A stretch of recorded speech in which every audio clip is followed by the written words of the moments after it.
I always tell my students, you have to have a variety of repertoire that you know.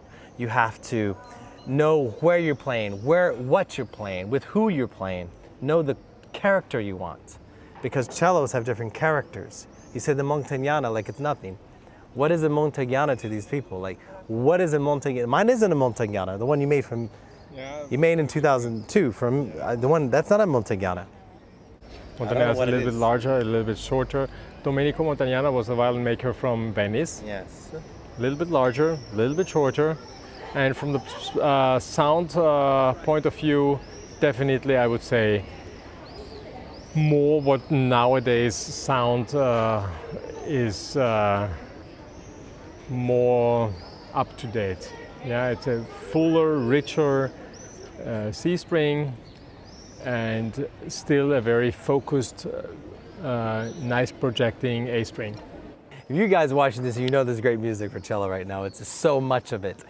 And there's TV shows that use it a lot. There's Luthier, there's a lot of great television shows that are showcased because it's so soulful. And a lot of people are, how do you get that soulful sound?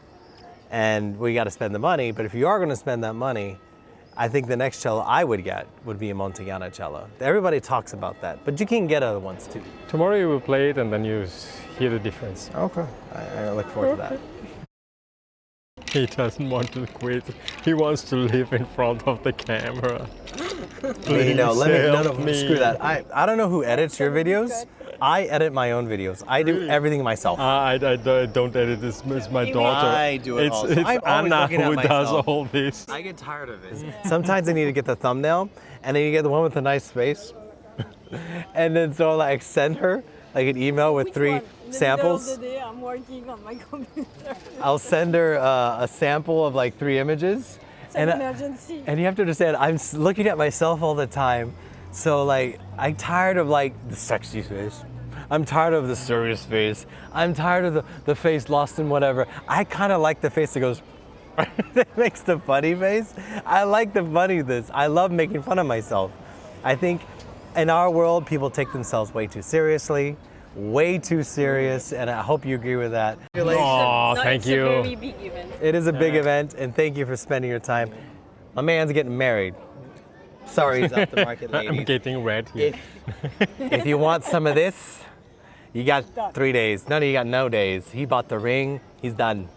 He's down like 4 flat tires and 2 car seats. He's already got the car seats. 4 flat tires.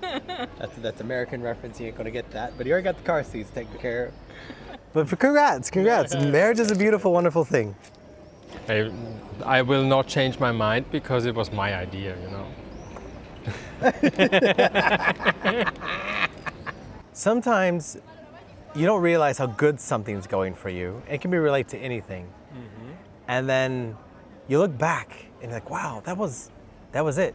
And if you're lucky, you realize in the moment that is it. That you have arrived. Have you gotten to that point in your life as a maker? Have you gotten to that point where you've gotten to something where you like look at an instrument and you're like, yes, I've arrived. I'm here. This is it. This is it. Actually, this moment in a certain point of view never arrives, and another one is certainly it happens many times. Yeah. Every time an instrument comes back after 10 years, 5 years or something, it's always nice to see, and you have like a revival, and you relive the whole moment. It's very nice. So on the other side, you are never completely satisfied with what you've done, and once you have completed it, you actually have already the idea of the next instrument you want to make. So in the museum of Maranello of Ferrari, there was written like Enzo Ferrari said, "The best car I ever made is the one I will make for you." And it's for my instrument, actually, it's the perfect sentence. So the best instrument will be the next one, which I'm making for you. Do you have any message for people out there? For the new students or for the luthiers out there, anything? Anything you want to share with people? A message? Yeah. If you want to get a good cello or a good instrument, if you just look by chance and you play another instrument, whatever, take your time and be interested and get to it.